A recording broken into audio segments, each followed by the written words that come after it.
Students, तो हम class 10th subject science और लेसन फर्स्ट कर रहे थे केमिकल रिएक्शंस एंड इक्वेशंस। पहले लेक्चर में chemical reactions involve, chemical reactions happen in our daily life. उसके बाद हमने कल किए थे कि रिएक्टेंट्स एंड प्रोडक्ट्स के बारे में पढ़े थे, फिर केमिकल इक्वेशन के बारे में पढ़े थे। उसमें हमने जाने थे कि फिजिकल स्टेट क्या होते हैं और केमिकल इक्वेशंस किसे कहते हैं। फिर उसके बाद हमने एक्वा सॉल्यूशन के बारे में पढ़ाई किए थे। आज हम करेंगे how to balance a chemical equation. Chemical equation तो हम कल स्टडी के केमिकल इक्वेशन के बारे में तो हम कल पढ़ चुके हैं कि केमिकल इक्वेशन किसे कहते हैं और कैसे तैयार होता है केमिकल इक्वेशंस।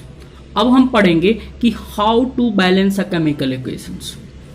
मीन्स कि हमारे पास केमिकल इक्वेशन होंगे तो उसको हमने बैलेंस कैसे करना है, तो आज उसके बारे में पढ़ेंगे how to balance a chemical equation. तो एग्जाम्पल से करते हैं, ज़्यादा आसानी से समझ आ जाएगा। तो एग्जाम्पल ले लेते हैं हम Fe प्लस H2O। अगर Fe में हम H2O मिक्स करेंगे, Fe को हम कहते हैं आयरन, और आयरन भी कहते हैं उसको फेरस भी कहते हैं। तो Fe क्या है? आयरन, और H2O क्या है? वाटर। तो ये हो गए दोनों रिएक्टेंट्स और ये क्या हो गए हमारे पास? प्रोडक्ट्स हो गए। तो हमारे पास रिएक्टेंट्स और प्रोडक्ट्स क्या हो गए? Fe3O4 ये हो गया फेरस ऑक्साइड और H2। अगर हम आयरन में H2O मिक्स करते हैं तो हमें क्या मिलता है? फेरस ऑक्साइड और हाइड्रोजन गैस। ठीक है, अब देखिए इसको बैलेंस करते हैं।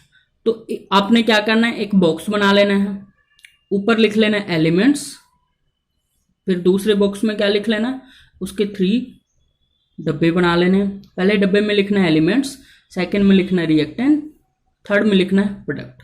अब देखिए इसमें एलिमेंट्स कौन से हैं?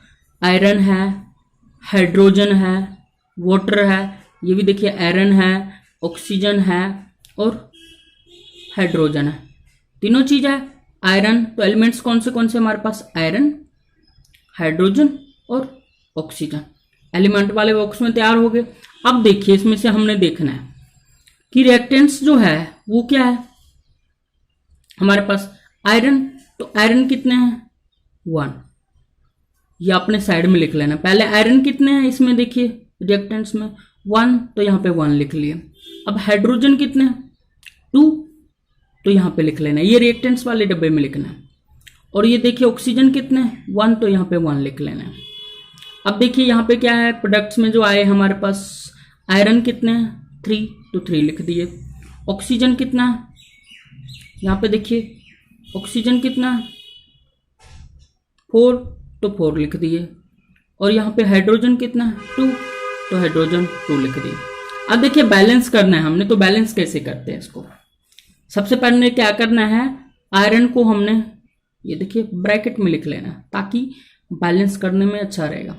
इसको भी हमने डब्बे के अंदर लिख लेना है, इसको भी डब्बे के अंदर लिखना है, प्रोडक्ट्स वाले को भी डब्बे के अंदर लिख लेना है। अब देखिए आयरन यहाँ पे क्या है प्रोडक्ट्स में, तो आयरन 3 है और ऑक्सीजन 4 है। यहाँ पे देखिए रिएक्टेंट्स में आयरन कितने हैं? 1, और ऑक्सीजन कितने हैं? 1। तो अब इसको बैलेंस कैसे करेंगे? सबसे पहले तो आयरन को बैलेंस कर लेते। 3 है, तो अगर हम इसको 3 से मल्टीप्लाई कर देते तो आयरन कितने हो गए? 3, और प्रोडक्ट्स में भी आयरन कितने हो गए? 3, कंप्लीट। अब देखिए नेक्स्ट क्या है कि ऑक्सीजन हमारे पास 4 है और हाइड्रोजन हमारे पास 2 है।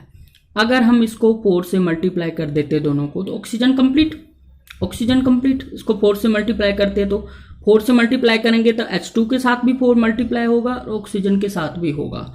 तो ऑक्सीजन 4, तो मीन्स आयरन और ऑक्सीजन हमारे पास बैलेंस हो गया।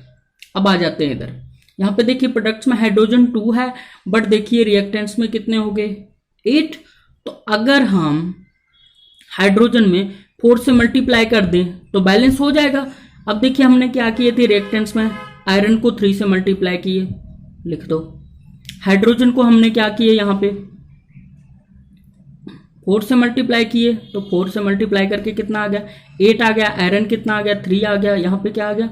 8। और इसको भी हमने ऑक्सीजन को 4 से मल्टीप्लाई किए, 4।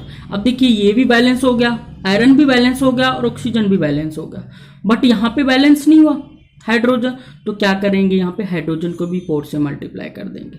अगर यहाँ पे 4 से मल्टीप्लाई कर देंगे तो कितना आ जाता है, ये भी हमारे पास 8 आ जाता है। तब क्या करना है, ये हमारे हो गए बैलेंस ऑफ इक्वेशन। अब इसको हमने क्या लिखना है, right the equation in physical state. अब इसको हमने फिजिकल स्टेट में लिखना है। और आप लोगों ने ध्यान रखना है हमेशा जब भी केमिकल इक्वेशन लिखोगे उसको तो नॉर्मल फॉर्म में लिखना है, बट फिजिकल स्टेट में लिखना जरूरी है। अगर आप फिजिकल स्टेट में लिखते हो तभी आपके केमिकल इक्वेशन एग्जाम में चेक होने हैं। तो फिजिकल स्टेट के बारे में कल पढ़ाए थे। फिजिकल स्टेट कौन से थे, सॉलिड को हम S लिखते हैं, लिक्विड को L लिखते हैं, गैस को G लिखते हैं, एक्वस को AQ लिखते हैं। अब यहाँ पे देखिए आयरन जो है हमारे पास सॉल्ट है तो 3Fe, ये क्या हो गया सॉल्ट, आयरन सॉल्ट। H2 क्या है, सॉल्यूशन है तो यहाँ पे सॉलिड है, H2 भी यहाँ पे क्या आ गया S लिख लिए। अब यहाँ पे देखिए H2O, इसमें देखिए सॉलिड भी है और ऑक्सीजन भी है, दोनों चीज, तो ये सॉल्यूशन हो गया, S हो गया सॉलिड, ये भी सॉलिड हो गया, ये भी सॉलिड हो गया और ये भी क्या हो गया सॉलिड। और H2 जो है हाइड्रोजन है, गैस है, तो ये क्या हो गया गैस हो गया। तो ये था कि हम केमिकल इक्वेशन को कैसे बैलेंस करते हैं। इसी तरह देखिए बहुत ही आसान है, ये तो थे थोड़े से लेंथी हो गया। अब इसी तरह देखिए एक हम छोटे से एग्जांपल लेके चलते हैं, कितना आसानी से आपको समझ आ जाएगा। अब यहाँ पे देखिए मैग्नीशियम है, ये रिएक्टेंट्स हो गए, ये भी रिएक्टेंट्स हो गए और ये प्रोडक्ट हो गए। Mg+O2 मैग्नीशियम प्लस ऑक्साइड, ये क्या हो गया मैग्नीशियम ऑक्साइड। अब यहाँ पे देखिए बैलेंस करना, मैग्नीशियम 1 है, मैग्नीशियम 1 हो गया, ऑक्सीजन 2 है, ऑक्सीजन 1 है। अब ये देखिए इस इक्वेशन को बैलेंस करना कितना आसान हो जाएगा।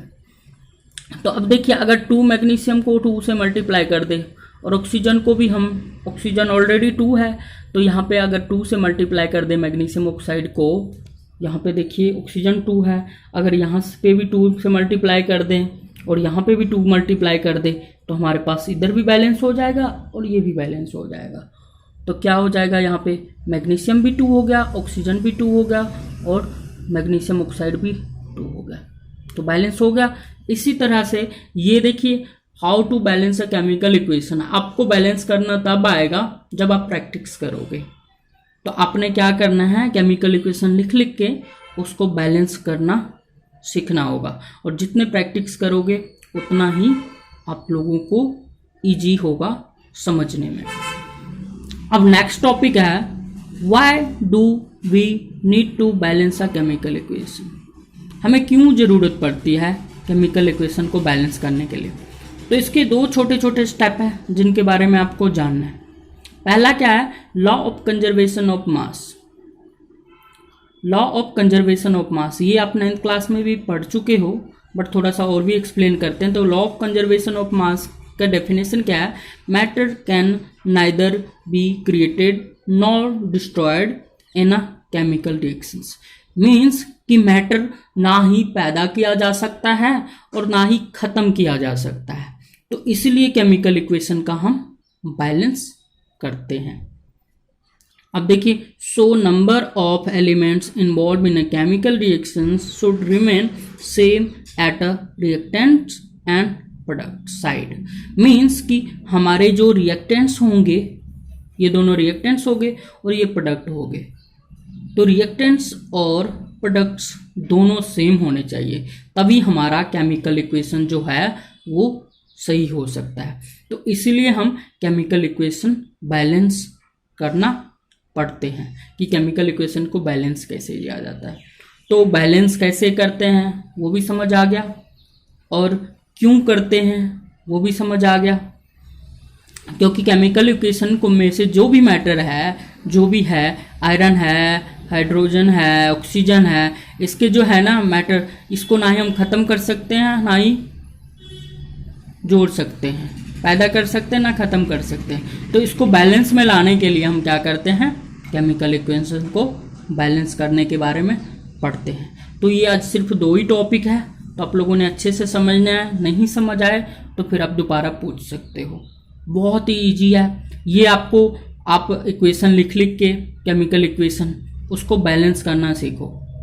अगर आप ऐसे बैलेंस जितने प्रैक्टिस करोगे उतने आसानी से कर लोगे, फिर ये बॉक्स बनाने की भी जरूरत नहीं। अब डायरेक्ट देखोगे इक्वेशन तो आपको मिनट लगने हैं, आप सेकेंडों में सॉल्व कर लोगे। अगर देखिए अगर बॉक्स अगर प्रैक्टिस कर लोगे तो हम यहाँ पे भी डायरेक्ट कर सकते हैं। यहाँ पे देखिए आयरन है, यहाँ पे हाइड्रोजन है और यहाँ पे देखिए प्रोडक्ट्स है। अब देखिए आयरन 3 है तो डायरेक्ट यहाँ पे 3 से मल्टीप्लाई करो, ऑक्सीजन 4 है यहाँ पे 4 से मल्टीप्लाई करो, यहाँ पे 2 से मल्टीप्लाई करो, बैलेंस।